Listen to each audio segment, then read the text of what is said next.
Welcome in, ladies and gents. Thank you for tuning in for another video game review. Today I'm talking about the Indiana Jones and the Great Circle.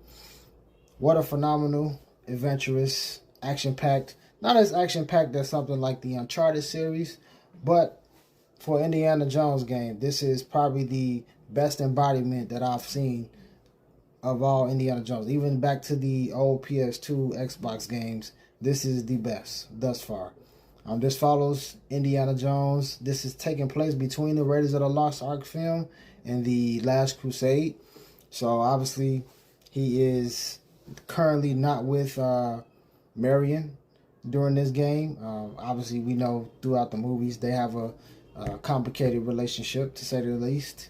And we see that Indiana Jones is looking for this cat mommy that is correlated to the Great Circle. And he is trying to figure out the artifacts connected to that and what's the meaning behind the Great Circle, what's this esoteric meaning behind it all. And he actually, his first encounter with people connected to that is this giant dude that is played by Tony Todd. Let me shout out Troy Baker as well for his iteration of Indiana Jones. The dude is... obviously, he's a great voice actor, but I just don't know how he pulled this off. Like, this dude literally sounds like Indiana Jones throughout most of this game.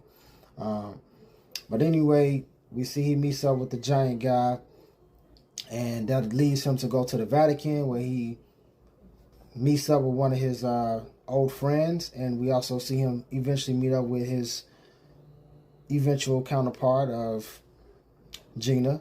And she is this hotshot journalist who is not only looking into the Great Circle, but also looking for her lost sister. And they pair up together to figure out what's going on in the Great Circle. He obviously at some point runs into his lost arch enemy of Voss. And we see how those two contrast between each other and how these two intellectual minds come together to figure out what's actually behind the Great Circle and what's the meaning behind it all, who is going to either obtain the power that's behind that or at least uncover the power that's behind all of it. And overall, this game is from an action-oriented perspective, from a combat perspective, it's fun, but like I said, it's not as engaging as something like Uncharted. The mystery components, though, where you're actually doing the puzzle solving and things like that, and actually have to use your brain to actually think about, because you actually have to read the details that they scattered throughout the game. Very impressive. This is probably one of the most intricate puzzle discovery games that I've ever played. I think you guys should check it out if you're interested. I will give it a 9 out of 10. Peace.